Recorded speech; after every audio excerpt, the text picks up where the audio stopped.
Hello everyone, current affairs with film booster series में आपका स्वागत है। आज है 2 अगस्त 2021। तो आज हम देखेंगे कौन कौन सी घटनाएं the Hindu newspaper, current affairs और पीआईबी के साथ साथ अदर मैगजीन्स में इंपॉर्टेंट रही हैं, जो कि हमारी प्रीलिम्स 2021-2022 की दृष्टि से काफ़ी इंपॉर्टेंट हैं। तो चलिए शुरू करते हैं। जैसा कि आप देख रहे हैं, ये है हमारा current affairs with film booster का 2 अगस्त 2021। तो आज हम देखेंगे करंट अफेयर्स की मैगजीन के साथ साथ पीआईबी और द हिंदू न्यूज़पेपर में कौन कौन से आर्टिकल काफ़ी इंपॉर्टेंट रहे हैं। पहला जो हमारा आर्टिकल है वो वास्तव में बांग्लादेश और भारत के मध्य रेलवे लिंक को लेकर है। आपसे ये बिल्कुल नहीं पूछेगा कि भारत और बांग्लादेश के मध्य रेलवे लिंक क्या है क्या नहीं, आपसे नहीं पूछेगा, बट आपसे जो वहाँ पे चेक पोस्ट हैं उन पे जरूर क्वेश्चन पूछा जा सकता है। पहला क्वेश्चन तो यही पूछेगा कि हाल ही में चर्चा में रहे पेट्रापोल और बेनापोल क्या हैं। तो आप बता देना ये दो चेक पोस्ट हैं। पेट्रापोल जो है वो भारत में है, बांग्लादेश जो है वो बेनापोल जो है वो बांग्लादेश में। आपको लग रहा होगा सर चेक पोस्ट क्या होता है। आपने बाघा बॉर्डर सुना है? बाघा बॉर्डर हमारे यहाँ वीर जारा मूवी आपको याद आ गई होगी, ठीक है। तो वीर जब आता है वहाँ से तो आपने वो सीन देखा होगा। तो इस बॉर्डर से इस बॉर्डर के मध्य क्या होता है, दोनों की चेकिंग होती है। इसी को बोलते हैं चेक पोस्ट, ठीक है। जैसे आपने अभिनंदन के बारे में देखा होगा, रियल की अभी की पिक्चर, ठीक है। तो बिल्कुल वही चीज़ है, यहाँ पे भी चेक पोस्ट है भारत और बांग्लादेश के मध्य। आपको हम एक बार दिखा दें, इससे पहले हम यहाँ पे 2-3 बातें और आपको बता दें। हल्दीबाड़ी जो कि भारत में है और चिलाहाटी जो कि बांग्लादेश में, ठीक है। इतने प्लेसेस आपको याद रखना है। कौन सा किस देश में है ये भी आपको याद रखना है। आपसे सिंपल क्वेश्चन पूछा जा सकता है। दूसरा है अगरतला अखौरा। अगरतला आपको अच्छे से पता है कहाँ पे है, बता सकते हैं आप लोग? चलिए, अगर आपको पता तो कमेंट बॉक्स में जरूर बताइए। अखौरा भी बताइए। अखौरा हम आपको बता दे रहे हैं बांग्लादेश में, अगरतला आप हमें बताइए। कहोगे सर ऐसा मजाक करते हो, त्रिपुरा की राजधानी है अगरतला। कुछ बच्चे कह रहे होंगे सर अगरतला कहीं बहुत दूर तो नहीं है। तो आप ये देखो, ये है हमारा प्यारा भारत, ये है हमारा पड़ोसी बांग्लादेश, ठीक है। बांग्लादेश के साथ ही ये आपका जैसे त्रिपुरा मिला, ठीक है। इस त्रिपुरा से यहाँ पे इनका है अखौरा, इस जगह पे छोटा सा क्षेत्र है, ठीक है। तो इससे लिंक किया जाएगा अगरतला से यहाँ पे अखौरा को। शायद अगर यहाँ पे अगर अखौरा मिल जाता है तो आपको दिखा देते हैं, ठीक है। वैसे बहुत छोटा सा एरिया है तो इसलिए मिलना उसका थोड़ा सा मुश्किल है, क्लियर। तो यहाँ पे है वो अखौरा, ये देखो अडबोर है, चुमिला, हाजीगंज है। चलिए कोई बात नहीं, आपसे पूछेगा तो नहीं, बट हम आपको जो मोटे तौर पर बताएं वो आप समझ गए हैं, ठीक है। तो ये बातें हो गई। इसके बाद जो मैं आपको बताना चाहता हूँ वो है पेट्रापोल और बेनापोल। यहाँ पे आपका पेट्रापोल मिलेगा, एक मिनट यहाँ पे देखते हैं, शायद अगर आपको मिल जाए हाँ ये देखिए पेट्रापोल वेस्ट बंगाल में, ठीक है। ये देखिए आपका ये पेट्रापोल हो गया, देख रहे हो बिल्कुल बॉर्डर पे है ना, दोनों के मतलब मध्य में बना हुआ है ना। तो आप ये देख सकते हो चेक पोस्ट है। ऐसे देखो, आप देख लो। अब यहाँ पे आप कह रहे हो सर क्या इतनी देर से बातें कर रहे हो, ये देखो है welcome to India Petrapole, clear. तो इतनी बातें हम समझ गए, चेक पोस्ट हैं, आप देख सकते हो बिल्कुल वैसे ही बाघा बॉर्डर की तरह, समझ गए। चलिए पेट्रापोल आपने देख लिया। अब चलते हैं हम आगे। बेनापोल इसी के पास में, मतलब जैसे पेट्रापोल ये है तो बेनापोल इसी के सामने होगा, ठीक है। ये देखो बेनापोल है, नॉर्मल सी बात है, उसमें सोचने वाली बात ही नहीं है ज़्यादा से, ठीक है। चलिए इतनी बातें ये हो गई हमारी। अब हम देखते हैं अपना अगला। कुछ बच्चे कह रहे होंगे सर अगरतला तो एक बार दिखा दो। अच्छा, लेकिन हम अगरतला तो आपको दिखा दे रहे हैं, आप कमेंट बॉक्स में हमें ये बताना कि ये देखिए त्रिपुरा अगरतला, ठीक है। आप कमेंट बॉक्स में ये हमें बताना कि क्या त्रिपुरा जो है वो नागालैंड से बॉर्डर शेयर करता है, ठीक है। कमेंट बॉक्स में बताना क्या त्रिपुरा नागालैंड से बॉर्डर शेयर करता है। तो आपने ये देख लिया, बस। चलिए आगे देखते हैं। आगे हमारा बांग्लादेश चाइना के साथ बीआरआई का पार्ट है।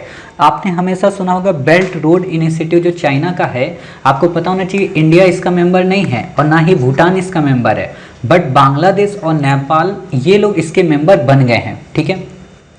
अगला इसमें आर्टिकल है हॉट स्प्रिंग्स व गोगरा पोस्ट। आपसे इस पे भी क्वेश्चन पूछा जा सकता है कि हाल ही में चर्चा में रहा हॉट स्प्रिंग्स व गोगरा पोस्ट कहाँ पे। इस समय चर्चा में पोस्ट बहुत ज़्यादा है, ठीक है। तो आपको पता होना चाहिए कि हॉट स्प्रिंग हो या गोगरा पोस्ट हो, ये सब कराकोरम श्रेणी के उत्तर में है और पेंगोंग जो लेक है उसके उत्तर के साथ साथ गलवान के दक्षिण में।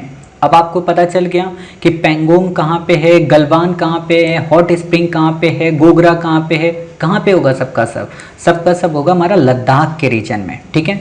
अगला है यहाँ पे कोंगका पास या कहें कोंगका दर्रा, ये भी लद्दाख में है। भारत और चीन के मध्य एक विवादित क्षेत्र है। अब आपको हम सब कुछ दिखा दें, नहीं तो कुछ बच्चे जो नए हैं उनको शायद नहीं पता होगा कि सर आपने कभी तो दिखाया नहीं पैंगोंग लेक, कभी तो आपने हमें मिलाया भी नहीं, कभी घुमाने भी नहीं ले गए। और आपको पता होना चाहिए इससे हमारी टीम के मेंबर कुछ लोग पैंगोंग लेक में ही घूम रहे हैं, ठीक है, कितना भी उन्हें समझाएं। ये देखो ये पैंगोंग लेक है, ये भारत और चाइना के मध्य है, ठीक है। फिर देखो पाकिस्तान निकला, भारत और चीन के मध्य है। ये आप बॉर्डर देख रहे हो, ये LAC जो हमारी है ना भारत और चाइना के मध्य, उसी के बीच का क्षेत्र है। ये लद्दाख है आपका, क्लियर। ये जम्मू एंड कश्मीर हो गया आपका। इससे ज़्यादा आपको यहाँ पे कुछ भी याद रखने की ज़रूरत नहीं है। बाकी आप अच्छे से जानते हो ये जो पहाड़ियाँ हैं ये 5 फिंगर के नाम से जानी जाती हैं। मैंने ऑलरेडी इनको बता दिया, आपसे क्वेश्चन नहीं पूछेगा। मैंने आपको इससे पहले भी कई सारी चीज़ें बताई थी कि दौलत बेग जो क्षेत्र है वो भी यहीं पे है, ठीक है। तो डेप्सांग प्लेन जो है वो भी यहीं पे है। तो नॉर्मली अगर कोई क्वेश्चन आएगा तो आपसे ऐसा ही बड़ा एक क्वेश्चन पूछ लिया जाएगा, ठीक है। बाकी आपको यहाँ पे कुछ भी याद रखने की ज़रूरत नहीं है।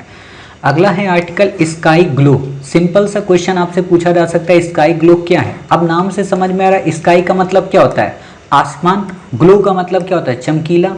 आसमान कब चमकीला होगा, जब उस पर कोई रोशनी डाली जाए। तो होता क्या है कि जब हमारी शहरों की स्ट्रीट लाइट्स चलती हैं या जब शहरों में हम लोग अपने घरों की लाइटें जला के रखते हैं, या आपने कई बार देखा होगा डिस्को और पब में लाइटें होती हैं ना, बड़ी बड़ी लेज़र लाइटें वो जो आसमान में जाती हैं ऊपर।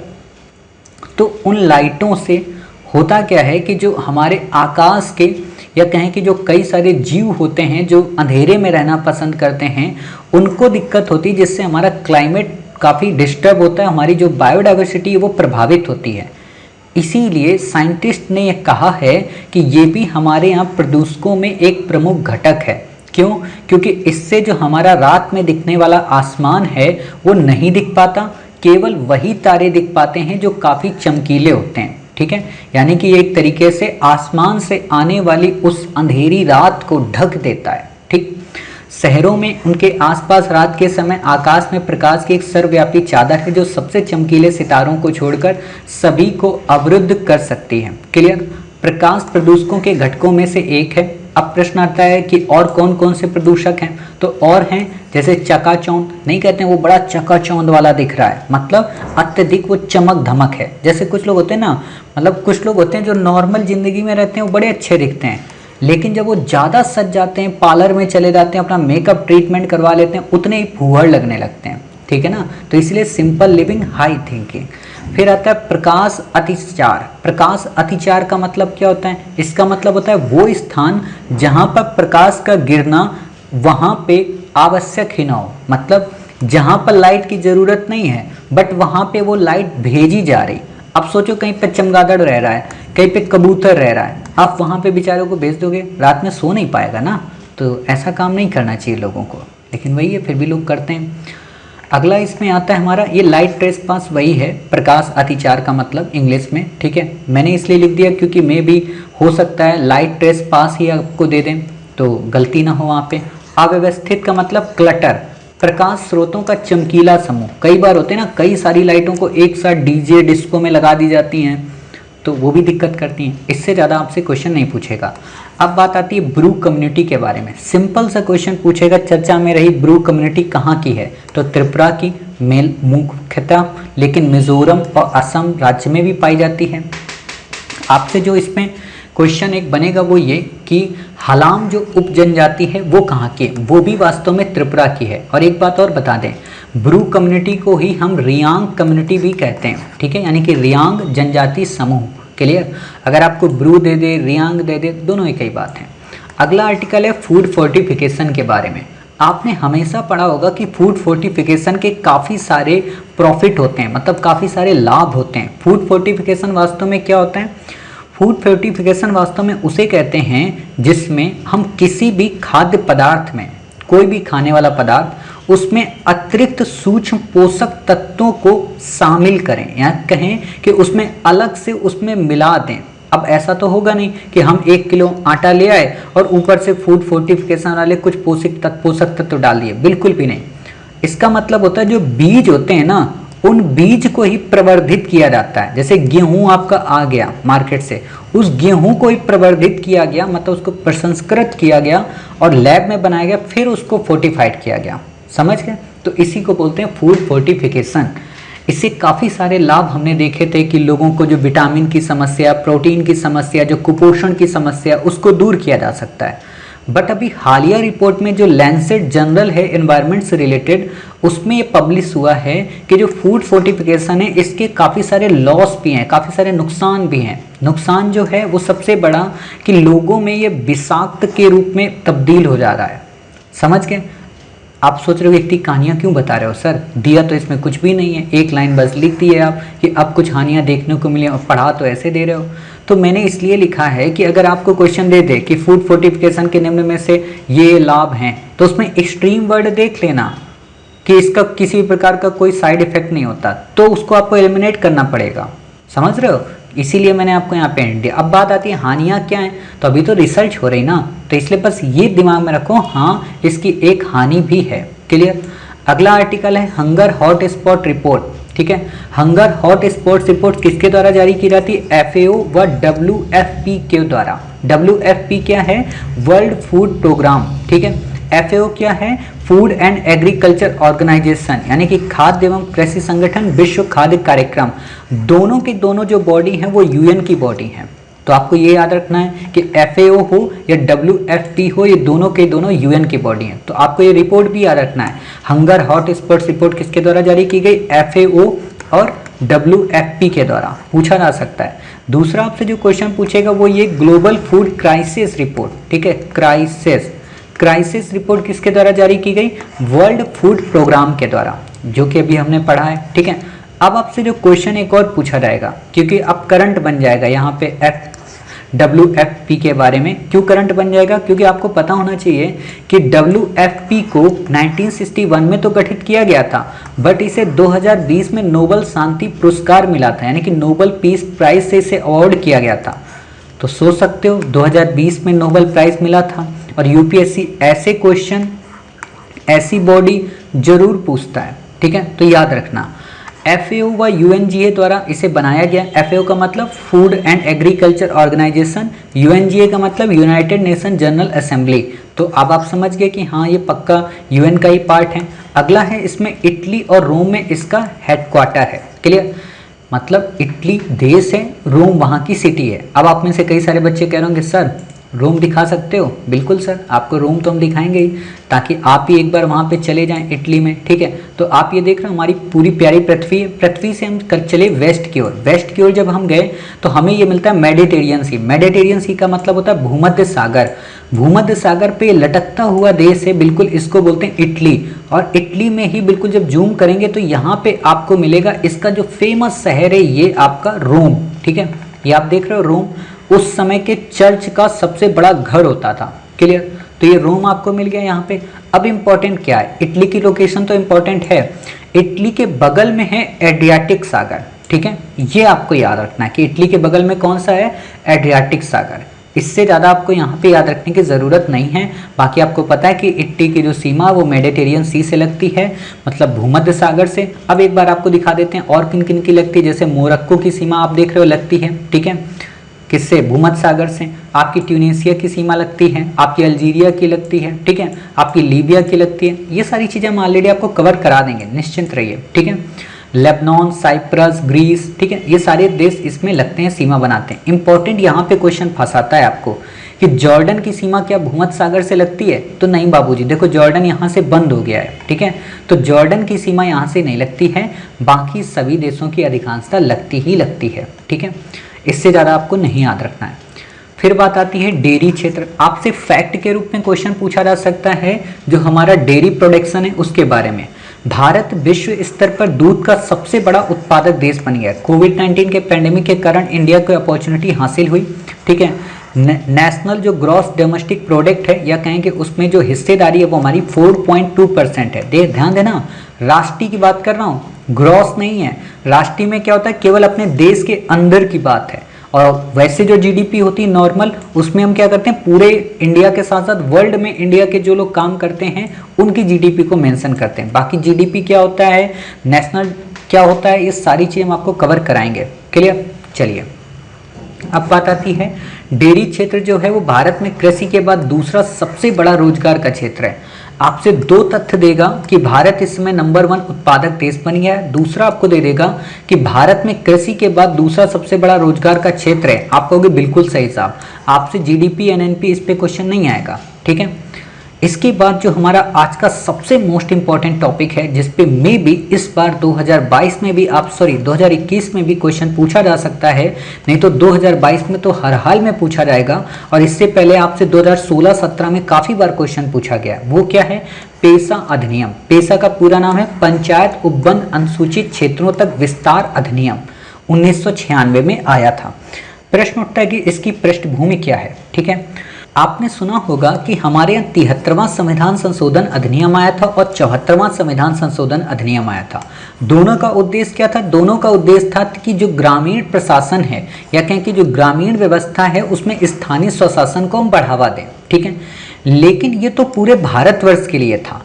जब अगर यही प्रोसेस अनुसूचित क्षेत्रों में कर दिया जाएगा, अनुसूचित जनजाति क्षेत्रों में कर दिया जाएगा, तो उनकी जो परंपरा है, उनकी जो हेरिटेज है, उनका जो कल्चर है, वो कहीं ना कहीं डाइल्यूट हो जाए। इसके लिए क्या हुआ कि इसी तर्ज को ध्यान में रखते हुए आगे चलकर 1995 में भूरिया समिति का गठन किया गया। भूरिया साहब के नेतृत्व में एक समिति का गठन किया गया और उनसे कहा गया कि आप हमें बताओ कि इस पंचायत जो अधिनियम हम लेकर आए, जो हमने 11वीं अनुसूची भारतीय संविधान में ऐड की 73वें संविधान संशोधन के माध्यम से, क्या वैसा ही हम कुछ अनुसूचित क्षेत्रों के बारे में कर सकते हैं जो कि जनजाति एरिया हैं? तो इन्होंने कहा बिल्कुल साहब हम कर सकते हैं। तो इन्होंने जो अपनी सिफारिश की उसी आधार पर 1996 में बना पंचायत उपवन अनुसूचित क्षेत्रों तक विस्तार अधिनियम, यानी कि पेसा अधिनियम। नॉर्मली आपको हमेशा पेसा ही लिखा मिलेगा, इसलिए आपको पेसा ही याद रखना है, ठीक है, PESA, ठीक है। अब इतनी बातें आप समझ गए कि पृष्ठभूमि क्या थी। जब पृष्ठभूमि आप समझ गए कि हाँ भूरिया समिति ने इसको बनाया था, तो ये वास्तव में क्या थी? आदिवासी कानून की रीढ़ की हड्डी मानी जाती है। मतलब कि आदिवासियों का जो कल्चर है, उनका जो हेरिटेज है, उसको प्रोटेक्ट करके रखने के लिए ये कानून काफ़ी इम्पोर्टेंट अपना रोल प्ले करता है, ठीक है। साथ ही इसमें खास बात क्या होती है कि इसमें निर्णय लेने के लिए पारंपरिक प्रणाली को मान्यता दी जाती है और लोगों को स्वशासन की भागीदारी सुनिश्चित करने के लिए प्रमोट किया जाता है कि हम आपको स्वशासन प्रोवाइड करा रहे हैं, ठीक है। इतनी बातें आप समझ गए। अब यहाँ पे आपको एक बात बताएं, यहाँ पे यूपीएससी ने एक बार क्वेश्चन क्या पूछा था कि अनुसूचित क्षेत्रों में पेशा अधिनियम लागू करने का उद्देश्य क्या है, और उद्देश्य में इसने क्या दे दिया था? स्वशासन की जगह पे स्वायत्त क्षेत्रों का निर्माण करना, मतलब ऑटोनोमस स्टेट्स का निर्माण करना। ऑटोनोमस का मतलब क्या होता है कि हम आपके फंड पे और आपके रहमो करम पे नहीं पलने वाले। तो ऐसा तो इंडिया नहीं चाह सकता ना, कभी भी नहीं चाह सकता।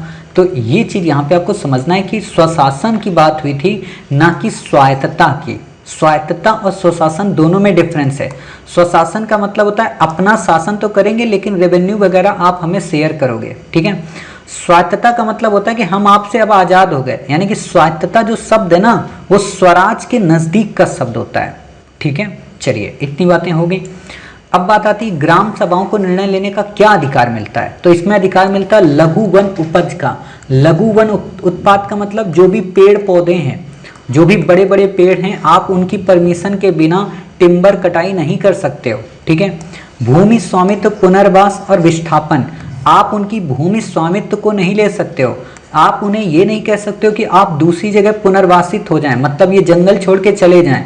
आप उनका विस्थापन नहीं कर सकते हो किसी डैम को लेकर, ठीक है, कि हमें डैम बनाना है, डेवलपमेंट का काम करना है। तो ये राइट उनकी ग्राम सभा को मिलते हैं। अगर ग्राम सभा ने कह दिया कि ठीक है बाबूजी आप 2-3 पेड़ काट लो, ठीक है बाबूजी आप इनका खेत ले लो, ठीक है बाबूजी हम लोग चले जाएंगे, तो बात अलग है। बट वही ये ग्राम सभा क्यों कहेगी?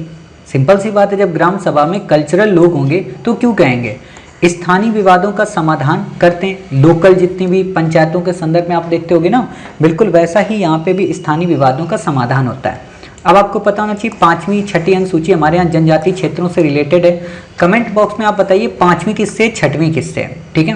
बाकी हम आपको 8वीं तो पढ़ा ही दे रहे हैं। 8वीं अनुसूची चर्चा में रही है, क्यों? क्योंकि भाषाई संबंधित इसमें काफ़ी सारे प्रोविजन किए गए।